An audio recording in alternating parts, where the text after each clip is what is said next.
Hi, I'm Pat Summerall with exciting highlights of the last football season brought to you by the United States Army and the National Football League. We're going to give you a close-up look at some of the teams and some of the plays and some of the players that kept millions of fans glued to their TV sets. You're going to see what makes football the great game it is. Superb individual effort, teamwork, spontaneous action, plus the ability to spot the breaks and take advantage of them. So make yourself comfortable and let's go to the game.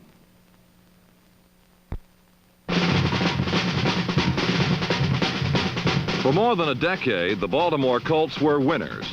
But in 1972, Father Time finally caught the Colts, and it was time for a change.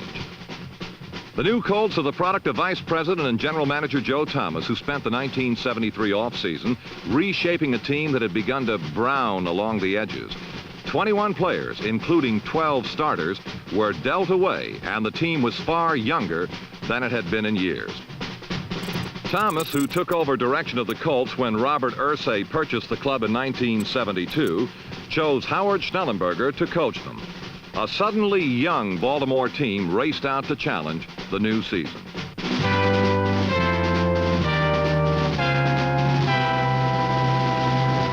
One of Thomas's deals brought the draft rights to quarterback Burt Jones. And on opening day in Cleveland, Jones connected on the first touchdown pass of his professional career. But Jones was just a raw rookie and not yet the Colts' savior, as Baltimore lost in Cleveland 24-14.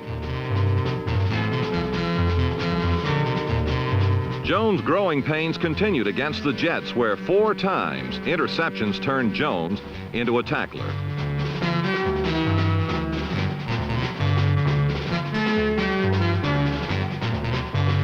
Marty Domrey's also misfired 4 times, and again the Colts lost. Against the Saints, Jones pitched his first complete game victory as the defense made 14 points stand up.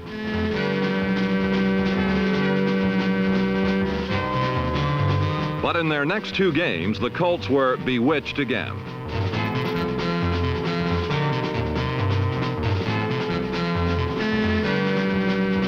Losses to New England and Buffalo brought the Colts to a 1-4 crossroads. It was an unfamiliar beginning in Baltimore, one that sorely tested the fiber of the team, but one that provided a springboard for the season. 9 games remained. 9 games to play out the string or stand tall and fight. That they chose the latter is the story of the 1973 Baltimore Colts.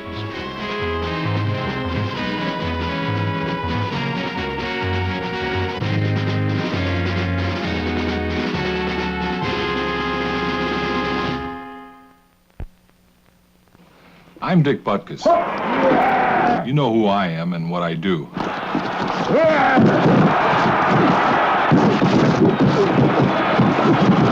But I want to talk to you about something else besides football right now. I want to talk to you about the Army's new 2-year enlistment option and what it means to you, because you're the one who can get the most out of it. The deal is this. Instead of the usual 3 or 4 years, you can now sign up for just 2 years in today's Army and still have a choice. You can pick the job training you want, or you can even serve in Europe. Now, any middle linebacker worth his lumps can read that option. It says go for 2 in today's Army. Why not talk it over with your Army representative? He's listed in the yellow pages under recruiting, or call this number toll-free.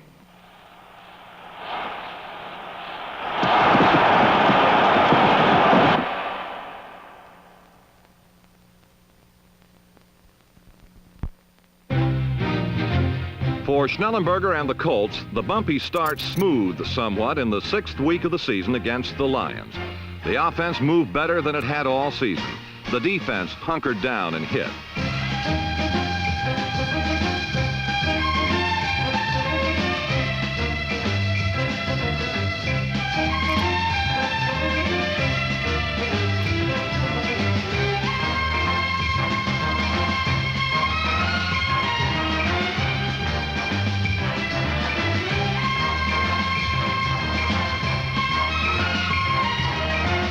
Marty Domrey's got his first start of the season, and the offensive line freed Lydell Mitchell, Don McCauley, Hubert Ginn, and Domrey's himself for big chunks of Lion country.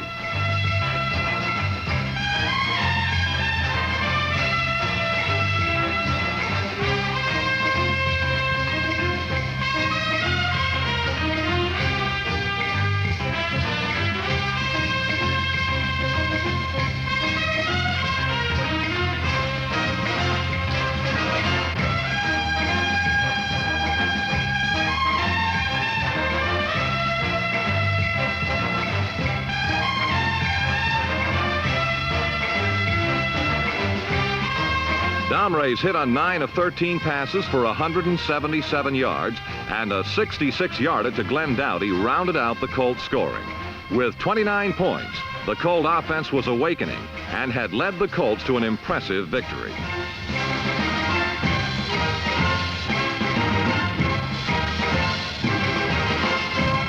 Against the Oilers, the Colts struck for 27 more points. Domrey's, playing with a broken nose, again passed for 177 yards and hit tight end John Andrews for a score. On defense, linebackers Ted Hendricks, number 83, and Stan White, number 53, had dream days as the defense chipped in with points of their own.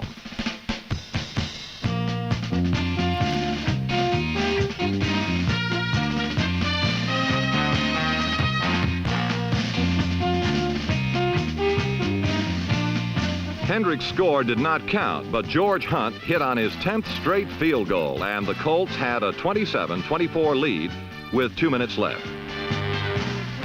But then with 37 seconds left, the Oilers snatched victory away. The loss was a heartbreaker, but it was nothing in comparison to a Baltimore nightmare in Miami.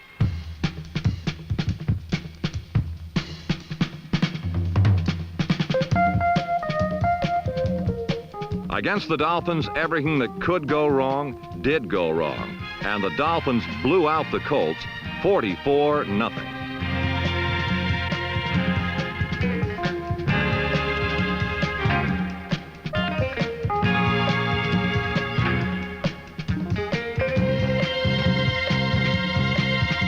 Baltimore had reached the low point of their year. Promising showings in the weeks preceding the Miami game meant little in the shadow of so damaging a defeat.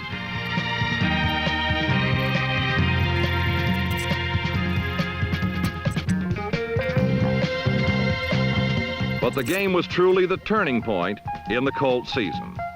The embarrassing defeat spurred them to more Colt-like performances in their last 5 games, and in them, the Baltimore Colts proved the character of the team and laid claim that they would be back.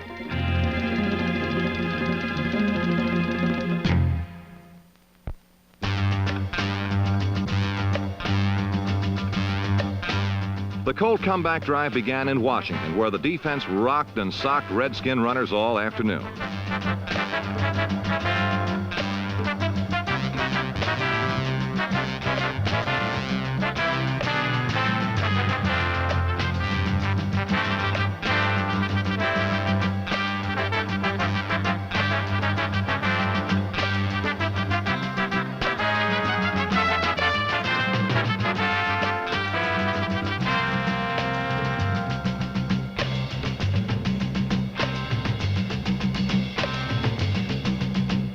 The Colt defense held the Redskins to 1 touchdown, while Domrey's brought the Baltimore offense back from a 13-0 halftime deficit.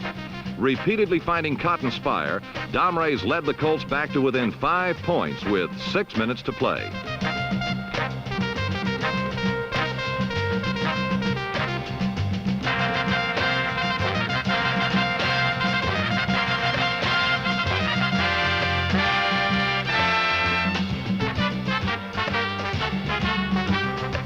Though they out-touchdowned the Redskins 2-1, 5 field goals did the Colts in.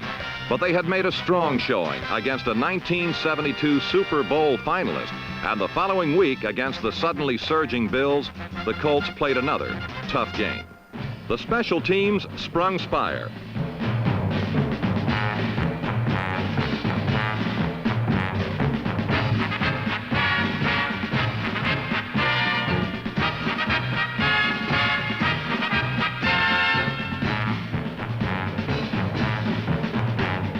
The defense again punished the opposition, yielding but 1 touchdown until late in the game.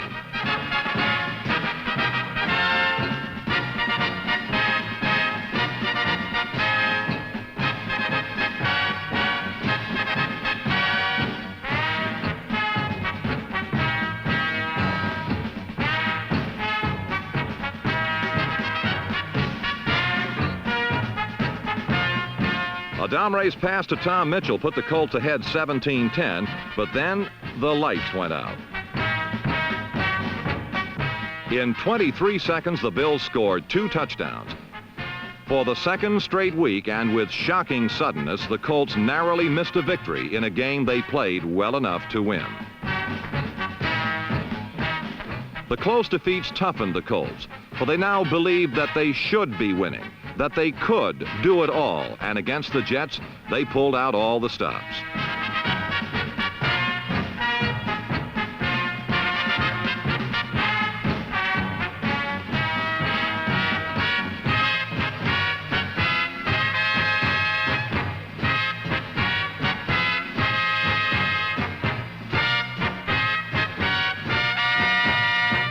Though they had trailed 17-0, the Colts fought back to within 3, and close coverage by the secondary led to Ted Hendricks' interception and a chance to tie late in the game. But this time Hunt missed, and for the third straight week, the Colts were haunted by one missing piece that separated victory from defeat. It would not happen again. Against the Dolphins, who had put the Colts on the road back to respectability, Baltimore summoned up courage and avenged its earlier humiliation.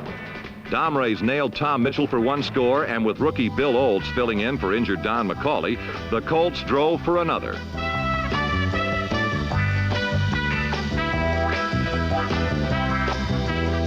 Three times on the drive, the Colts faced fourth down situations. 3 times, they made it. Lydell Mitchell rushed for over 100 yards, and Olds drove over as the Colts stormed to a 16-0 lead.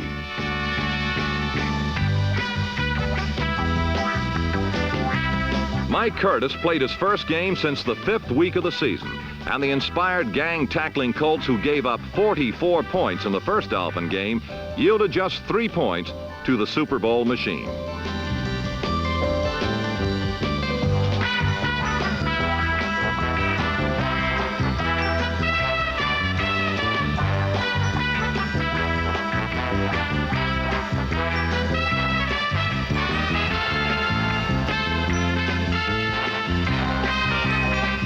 The 16-3 win over Miami was one of the greatest victories in Colt history. In the 4 weeks since their 44-0 defeat, the Colts had summoned strength. They had been toughened by 3 weeks of frustrating losses, and now against the world champion Miami Dolphins, the team had come full cycle and was ready to reclaim some of its proud past.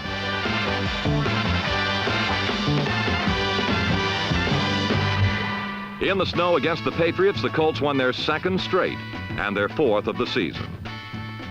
A Colt 4-10 season is nothing to boast about, but 1973 was spent melding many new faces into the Colt family. It was, therefore, a tough, testing season, but one that will shape the character of Colt teams to come, for they made it through, came together as a team, and emerged as a stronger unit because of it. A team which this season evolved a bright future to go with its proud history.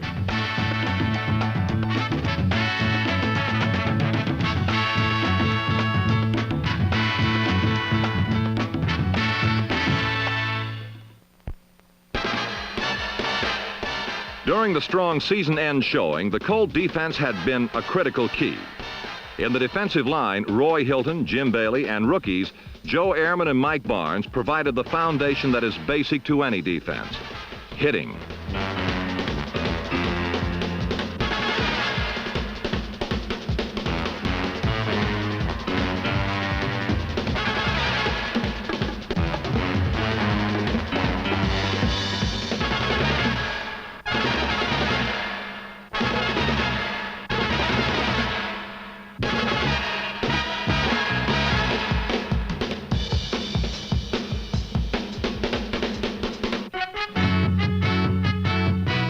The Colts' #1 draft pick from the University of Nebraska, John Dutton, will join the heavy hitters next season.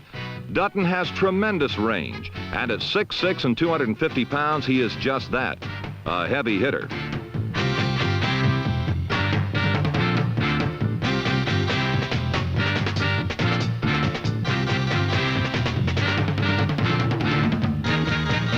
Dutton is one of 6 picks that Joe Thomas secured in the first 3 rounds of the college draft as he continues to pump young blood into the Colt program. The heart blood of any defense is linebacking, and here the Colts are strongest. Number 83, Ted Hendricks, has great mobility downfield as a part of the secondary or in the opponent's backfield on a mad stork blitz. But no matter where he is, he always seems to be around the ball and knows what to do with it after he has it.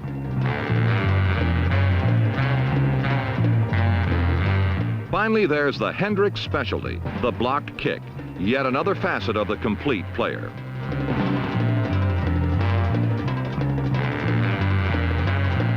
Second-year man Stan White, number 53, manned the other corner linebacker spot. Though 6 inches shorter than the 6'7" Hendricks, White plays the game with the same all-over-the-field abandon.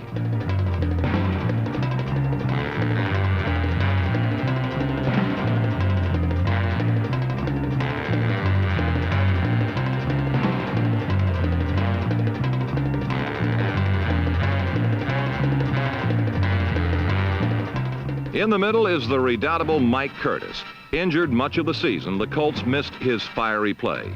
This interception against the Bills came one play after he sustained an injury that would idle him for 7 games. When Curtis was out, White moved into the middle, and rookie Mike Kazmarek got valuable playing time as a member of the Colts' fine core of linebackers. The Baltimore secondary has become the team's youngest unit. Rookie Ray Oldham from Middle Tennessee State became a starter. Nelson Muncie, number 31, a quick pursuing cornerback, completed his second season.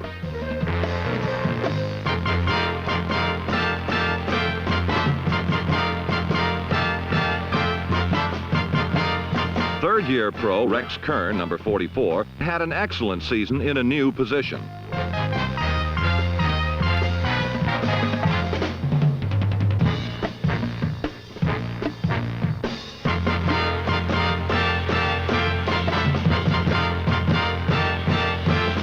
Kern, Muncie, and Oldham mixed their exuberant, youthful play with that of crafty veteran Rick Volk, number 21. The leading active Colt interceptor, Volk, is even more valuable because he sticks his nose in and stops the run, too.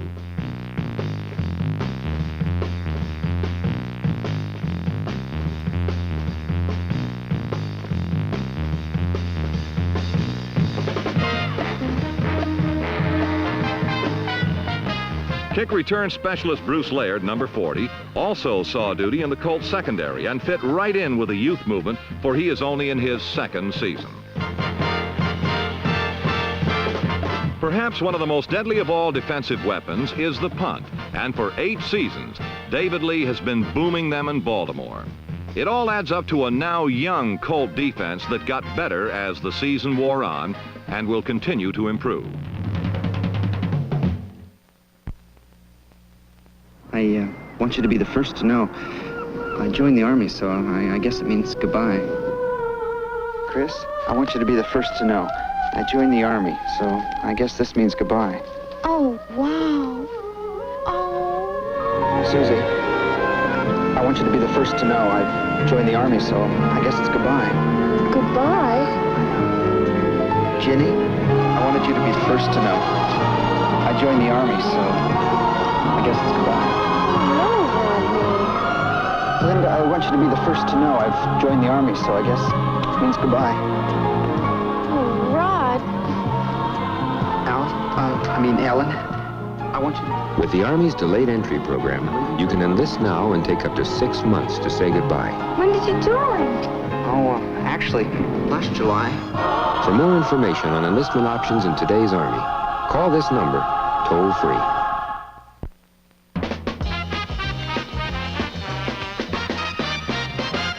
The success of any offense can be traced to the offensive line, and the Colts unit of centers, Ken Mendenhall and Fred Hoagland, guards Elmer Collette and Glenn Ressler, and tackles Tom Drugas, Dennis Nelson, and David Taylor, is developing into a solid one.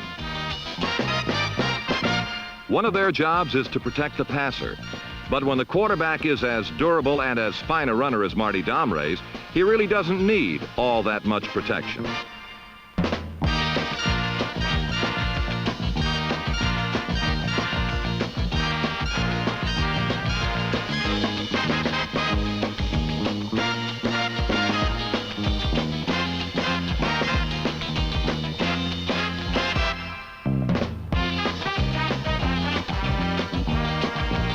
Domrey's does not run out of panic, for he is a heady quarterback with his wits about him, and his ability to run buys him time to pass.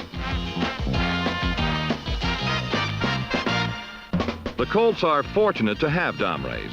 He played hurt much of the season, enabling rookie Burt Jones to develop without being rushed. Jones has only to learn the Colts system to be an outstanding quarterback. He already knows how to throw.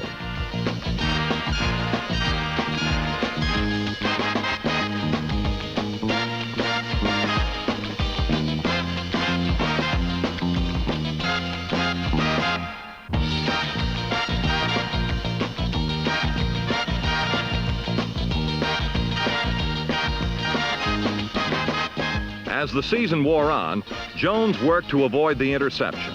And at 6'3", 210, he's as durable as they come, able to take anybody's best shot.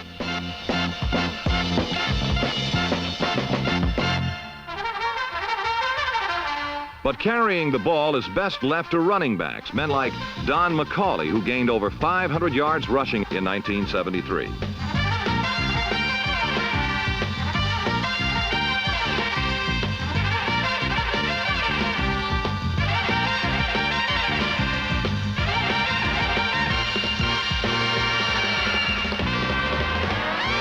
McCauley's running mate was Lydell Mitchell, who set an all-time Colts season rushing mark with 963 yards, despite the fact that he did not start until the 4th game of the season.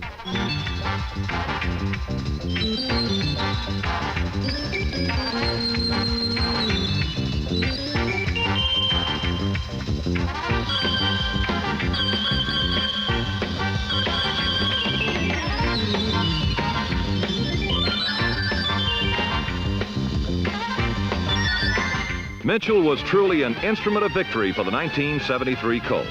In the 4 games that they won, Mitchell got over 100 yards rushing in 3 of them.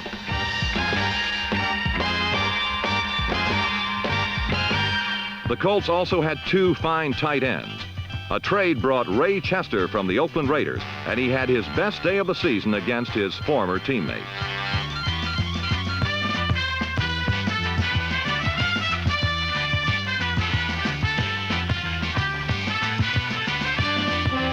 Chester split time with tough Tom Mitchell, who tied for team leadership in touchdown receptions in 1973.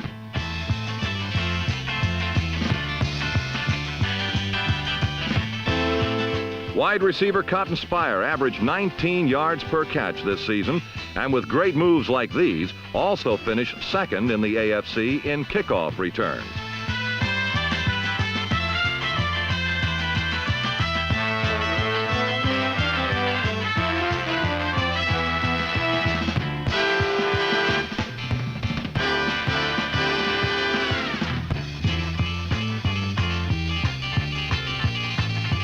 The new spirit of the young Colts was typified by second-year wide receiver Glenn Dowdy, number 35, who braved the bangs in the middle and went for the ball.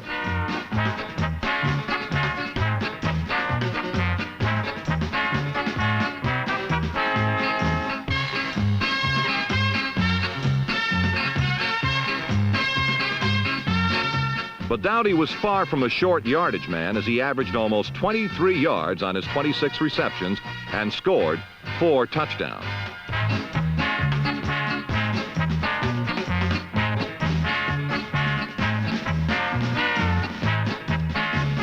Dowdy was the Colts' most explosive performer in 1973.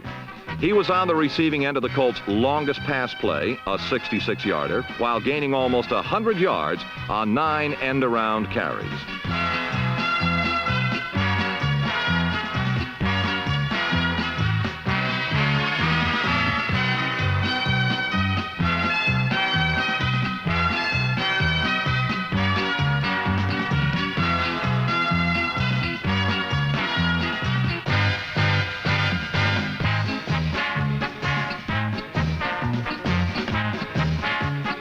Dowdy is typical of the changing face in Baltimore. He is young, aggressive, and not satisfied with second best.